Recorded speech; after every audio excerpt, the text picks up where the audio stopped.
sports flowing in their veins. Mackey and Judd on Score North and ScoreNorth.com. I still believe, offensively, we can look like we did a week ago. And 2 weeks ago as well. So, like I told the team, I've been doing this 27 years. I know good teams and I know bad teams. And I know that this team has a chance to be pretty darn good. We may not look like it right now because we're 1-3, but it's even like Kevin said to me before the game, you got a really good football team here. So, and they do too. They just were a little bit better than us today. Guys, I might be more worked up this morning after sleeping on that game yesterday than I was right when the game ended during Ventline. You guys are pretty hopped up on Ventline, so I'm excited to hear what this has to be then. When did Mike become Stuart Smalley? Who's Stuart Smalley? I don't know who that is. Al Franken SNL bit. I'm good enough. That's like 40 years ago. People like me. You should have said Al Franken. I'd be like, oh, okay, sure. Yeah. No, but Stuart Smalley was the great like I'm defeated, but I'm not defeated. When did Mike become this is not Zimmer. This is the new Mike this year. Listen, everyone back off the kicker. Mm-hmm. Everything's fine. You guys don't see what I see. Maybe we should just get into statements. I feel like we should just do it. All right. Every Monday, Mackey and Judd statements, things we observed over the weekend. I have a feeling this is going to be Vikings intensive. We'll start with Judd. Okay, well, I guess if Mike's not going to tell the truth, I will. The Vikings bleeped the bed yesterday and suffered a devastating loss to a Browns team that attempted to give them the football game. They had every chance to take the football game from the Browns, mind you, at home, and they were unable to do it after a win against the Seahawks, where we all said, okay, cool, prove it now. Like, go prove it. 3-game homestand. Win all 3. No rule against that. You'd be 3-2. And at least go into the Carolina game before the bye with an opportunity to build upon that. And if you lose, you're 3-3. But yesterday would have been a statement, and the Vikings, and don't tell me Cleveland played well. Cleveland didn't. Baker Mayfield was a mess. He was terrible. You had an opportunity to get a really important win, especially to sort of offset the fact that you had lost the first 2 games and make people forget about that as much as possible. And you bleeped the bed. Yeah. Let's unpack what Zimmer said there real quick, because I get what he's trying to say. They're 1-3. They have a positive point differential because they've lost so many close games. A missed kick here, a questionably called fumble there, and then, whatever that was yesterday. It was a close game. They could have won the game. But the NFL is full of close games, and the NFL is full of things that happen late that you need to overcome in some way, right? And the Vikings under Mike Zimmer just don't really do that very often, which is a segue into a visual I'm going to pop up here. Now, this is, before I tell you guys, this is like, I woke up at 5 o'clock this morning.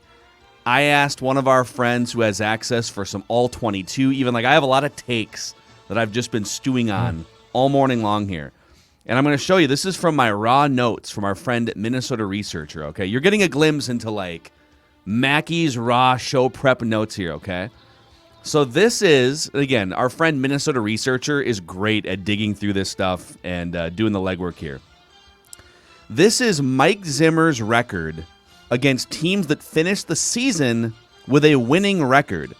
And I'm just going to say for my statement, Mike Zimmer teams wilt and melt against good teams. And I would classify the Browns as a good team. I would classify the Cardinals and that missed kick as a good team, a winning team by the end. So if we believe these you can update these numbers, by the way. If you believe that the Cardinals and the Browns are going to finish the season with a winning record, then this jumps even lower for Zimmer. But look at this, okay, for the YouTube audience, and I'll explain it for the audio audience. The best coaches in the NFL are 500 or above, like the Andy Reids, Bill Belichick, obviously, the Pete Carrolls, the Mike Tomlins, the Sean Paytons, okay? Those guys are above 500 against winning teams. You're not going to win them all, but you're going to win some of them, right? Mike Zimmer is 17-41 against teams that finish the season with a winning record. And for people that can see this, going into this season with Kirk Cousins as his quarterback, he was 5-19. I think you can pretty safely put the Cardinals and the Browns in the winning team. We'll see about the Seahawks. We'll see about the Bengals. But think about that, 17-41 against teams that finished the season with a winning record. That's a lower winning percentage since 2014 than Bill O'Brien, who got fired, Jason Garrett, who got fired, Dan Quinn, who got fired, Doug Peterson, Mike McCarthy with the Packers, fired. In fact, he's right down there since 2014 with Jay Gruden. Mike Zimmer and Jay Gruden have the two worst records of coaches that at least coached, 3 years since 2014 against winning teams. What did they both have in common? Marvin Lewis. No. From Marvin Lewis. Well, no. What? Guess another one. Kirk Cousins was their starting quarterback for large chunks of that time. So Mike Zimmer teams melt and wilt, and whether it's a missed kick or whether it's just poor late game strategy or a defensive meltdown, they find new ways, depending on what the game is. But this thing happens all the time under Mike Zimmer. Yeah, it's maddening, and what makes yesterday so perplexing and so frustrating is the fact that, again, they tried to give you that football game on the road. Like, they gifted you. Kevin Stefanski literally walked across the sideline and gave Mike a big smooch and said, I'm going to stop the clock. My quarterback's not good, but I'm going to have him throw deep, and we'll see what happens. And that's what, if you get your ass whipped, it's frustrating, but you see it with your eyes and you're like, okay, I get that. The playoff game against the 49ers in 2019, the Vikings got their ass kicked. Like, they just got in every facet of that game. And you said to yourself, okay, San Francisco, clearly the superior team here. That's tough to watch, but you get it. But try processing that piece of crap yesterday. You're trying to process something that makes no sense. Kirk Cousins is a better quarterback than Baker Mayfield, who was awful. Stefanski is stopping the clock on purpose, sabotaging himself and his team. I don't get why, but he did. And you are in U.S. Bank Stadium, where, by the way, if anything good transpires, the building is going to go crazy. It's going to. You have a huge home field advantage built in, and you took all of those things and just sort of spit on them and are like, yeah, guess not today. Would you have been able to swallow that loss a little bit easier if it was like a good back and forth game and, Stefanski pulled some great play call out of his hat late in the fourth quarter and the Browns won the game 30-27, but the Vikings looked good in another close loss? It would be understandable then. It would be understandable, but... And here's the thing now. They're 1-3, and here's the thing that a portion of Vikings Nation is doing that just drives me nuts. Vikings Nation. They go back to week 1 and say, Cincinnati was better than we all thought. That's not as bad a loss. To the chart that you just showed, showing Zimmer's ineptitude and his team's ineptitude against good teams, like, that should not be the goal. You know how many good teams we lost to? Dude, 100%. Like, since when is that? When does a fan look at that and get excited? It's like we're brainwashed to, like, reason and logic our way to, well, things aren't, like, that bad. Like, well, Cincinnati's better than we thought. Well, I mean, Adam Thielen was held in the end zone. It's like, okay, win the game.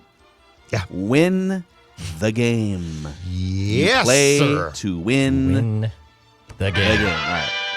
Declan's statement number 1. It's kind of funny because I feel like in that last tag team, you may have stole my statement. But my statement is, instead of arguing about semantics, how about you just win the damn game?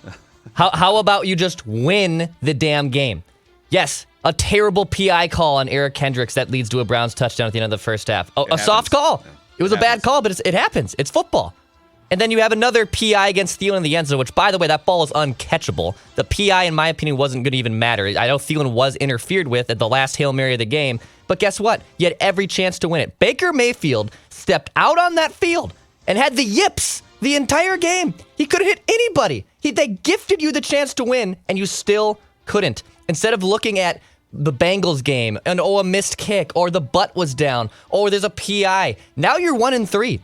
It doesn't really matter about how you lost those games. You are 1-3, and you had every right to win those games. And yesterday against Cleveland, the Browns gifted you a game. Baker Mayfield's terrible. I'm sorry, that guy's awful. He's not the guy that you should be giving a lot of money to. The Browns are a good team. The Browns are really good. Yeah. And they gave every chance for the Vikings to win, and you still couldn't pull it off. So instead of arguing about semantics, just go out and win the damn game. And now you're 1-3. Good. Yeah. Yes. The schedule doesn't. I mean, the Lions at home are the easiest game on your schedule. I would tread lightly with that one. I would be careful just chalking that up to an automatic win. I agree. Panthers on the road. You got the Cowboys offense right now, and Dak Prescott. God, the way he was moving around away from pressure yesterday against that front four of Carolina. There's not like a 4-game respite coming up for you to collect yourself and get all these games back. I'm just saying. And I absolutely abhor the whole officiating thing. I hate it. The officials. Can't stand it. Okay, first of all, I'm going to tell you, dirty little secret of this league. If a quarterback has as much time, and Baker had a lot of time on the Kendricks call, the officials start to look in the end zone, and if you grab a guy's belt, you get a flag. So here's the thing about that play. Pass rush has to get to him quicker. They didn't, and he had a ton of time, and now they start to look because the defenders get tired and panic. The other thing is, if you guys recall, shortly before that, there was a call where Mackenzie Alexander broke up a pass, and it was a bang-bang play, and he clearly, I think the ball was tipped, so it couldn't be a PI. He clearly held the guy before the ball was thrown. Yeah. They didn't call it. Okay, so let's quit whining and moaning. Today, we are not talking about the officials. I thought the officials did a fine job. Yeah, I mean, was Adam Thielen accosted in the end zone on the final Hail Mary? Maybe. Do they ever call that on a Hail Mary? No. Eric Kendricks, I thought that was a bad call. Like, I'm not going to reason it. I thought it was a bad call. Right. But one bad call shouldn't derail. Yeah. It's like, a bad call, and now the game is derailed. No, overcome it. Your pass rush, which, I mean, your defense is supposed to be good, folks. It's supposed to be good. You're paying a lot for it now. Your pass rush needs to get to the quarterback because that takes that call away. No. So do your job. You're right. I'm hot today. We're just getting started. We're just getting started. Okay, I feel like this is like years of, like, this game was just like the opening of the floodgates for the frustrations that we've had here. So here's my next statement. Kirk Cousins and the Vikings offense collectively, and the play calling, I would add, awful against pressure. This, to me, like, there's a lot of things, that you could point to for why the Vikings are 1-3 or why the Vikings have largely underachieved during this Mike Zimmer, Kirk Cousins partnership. To me, the biggest, if there was like a pie chart of just the biggest reasons why this team has underachieved the last 4 years, the defense has been pretty bad and they've had kicking problems, but the biggest chunk of pie would go to the Vikings' mediocrity when faced with defensive pressure. I'm not talking about like Sunday Night Football pressure. That's another conversation too that also exists. But when the Vikings are pressured, they melt offensively. And yes, most teams are worse against pressure. Kirk Cousins and the Vikings offense have a much more cliff-like drop when the opposing team puts pressure on them, all right? So the offensive line allowed 29 pressures in this game, according to Pro Football Focus, which is awful. Rashad Hill allowed 10. Oli Udoh allowed 8. A lot of those were like multiple pressures on the same drop back.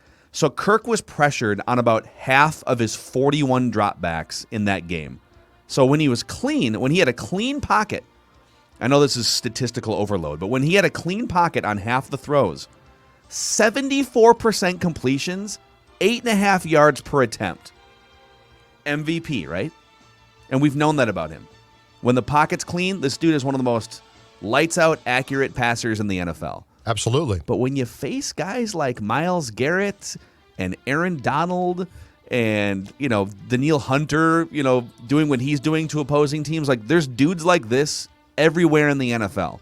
You're not just going to, like Khalil Mack, you're not just going to go into these games, all right, we're playing Myles Garrett today. The expectation is that there's no pressure. If you can get about half the throws with no pressure and then sort of figure out how to be effective on the other half of throws, that's the NFL in 2021.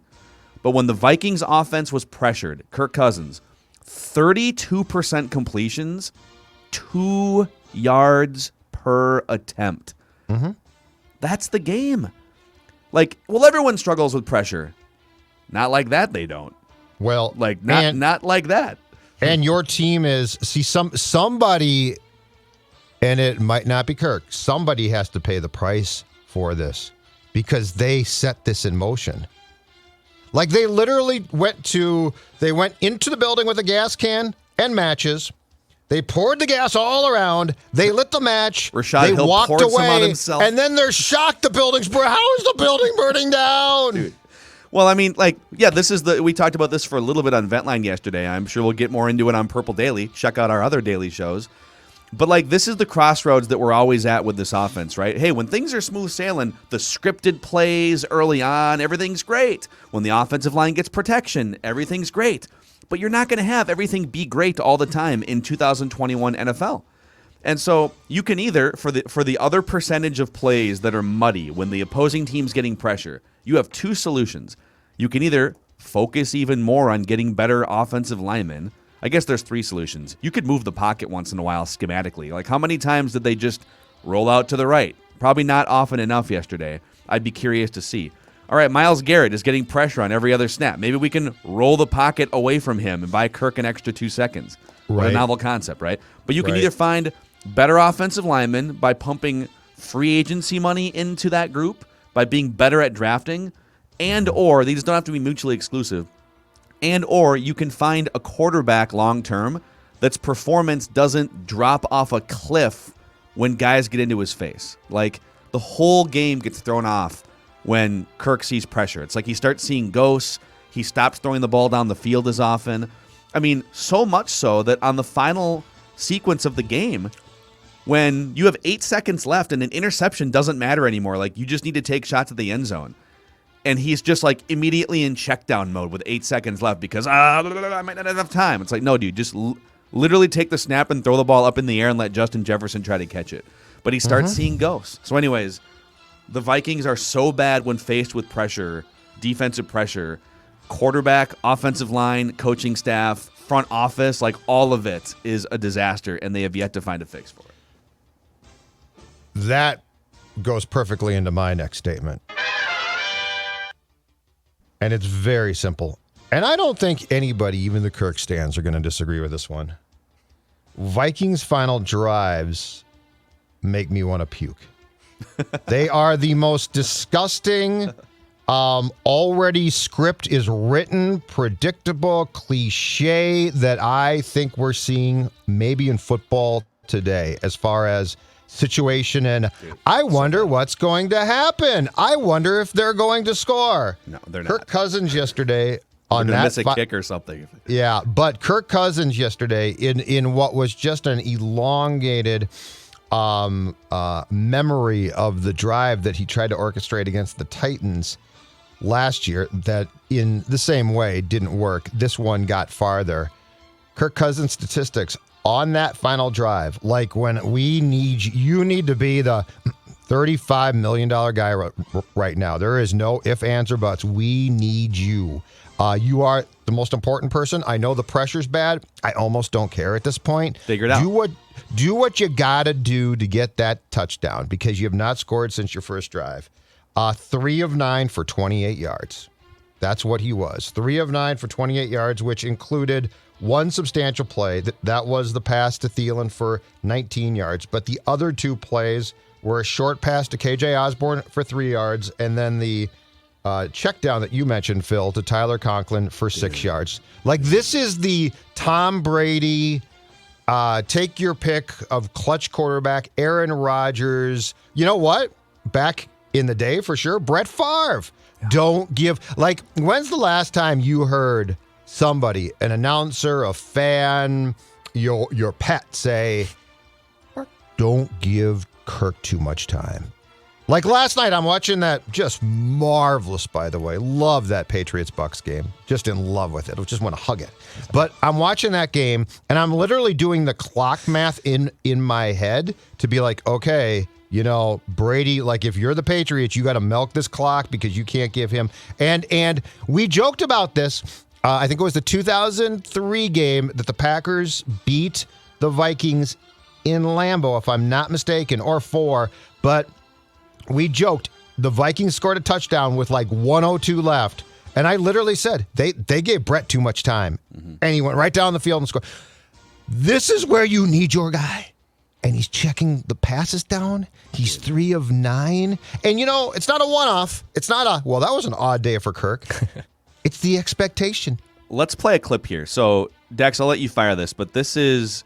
So to set the scene, they complete that pass to Adam Thielen with 12 seconds left. They're at like the 32-yard line. So they have 12 seconds left. They're out of timeouts, and they're down by 7. So you've got 3 cracks at the end zone. Like getting the ball from the 32 on a check down to like the 25. That's not like, let's say you have a 10% chance to hit someone in the end zone from the 32. How much do those chances really increase if you gain like 5 yards on a check down? To me, you're better off taking, and I'm kind of making the 10% up. It's probably about a 8 to 10% chance that you hit a receiver in the end zone from 30 yards out in that spot. Brett Favre did it in 2009. Yep. So yep. This is Kirk being asked, why did you check down with 8 seconds left, down by 7? What was your thought process there? I think it comes down a little bit to just how much time do you have from a pass rush standpoint. How are they playing in terms of how aggressive are they and how soft are they?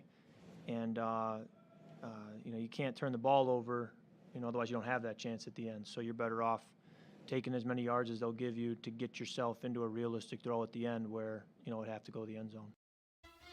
All right, I urge everyone to go back and watch that play if you can, or go find, I have a screenshot on my Twitter account, just twitter.com/Phil Mackey. I watched that play, no joke, this morning at like 5 o'clock in the morning. I watched that play about 10 or 12 different times, the check down play, all right? So he's kind of blaming, he's kind of saying like the protection, or he's kind of blaming the protection for that. Yeah, yep. There was no pressure on that play. They ran 5 routes, they ran 4 verts down the field, and then they ran Tyler Conklin on sort of an underneath, like out to the sidelines check down route. There was no pressure on that play. The wide receivers were obviously fairly covered because the Browns are playing prevent defense. But Kirk threw that pass, as he said in the clip, he threw that check down pass to Conklin because he wanted to avoid an interception in that spot. The interception doesn't matter anymore. I don't care if you throw an interception. There's 8 seconds left. You're down by 7. I'd rather take 2 shots into the end zone than move the ball like 5 yards closer for only 1 shot into the end zone. So you got Kirk, and I'm going to lump Mike Zimmer and Clint Kubiak into this discussion too. Why is somebody not in his ear saying, with 8 seconds left, hey, 2 shots into the end zone? Forget about I don't care if Justin Jefferson's triple teamed. Look at that Bills Hail Mary, or the Cardinals Hail Mary against the Bills last year, where DeAndre Hopkins is like triple teamed in the end zone. That was from like 50 yards out. He's triple teamed in the end zone. It's like, yeah, the game's on the line. You need to throw that pass to a triple team DeAndre Hopkins and just hope that he catches it. And he did. Throw the ball to Justin Jefferson in the end zone and see what happens. It doesn't matter if you throw a pick. The game's over anyways. All right. So answer me this, though. So, because I'd like to know and get into how the synapses in Kirk's brain work, okay? In the fourth quarter, 6:16 left. The Vikings are not moving the ball. We all can see it. They're having problems. I get it. 1st and 10 at their own 25. What does Kirk do? He throws a pass to Thielen. Deep shot. It gets picked. But I still agreed with the philosophy. I agree. It was because that's an acceptable interception in that situation. Exactly right. Exactly right. So the quote that we just played, explain it to me.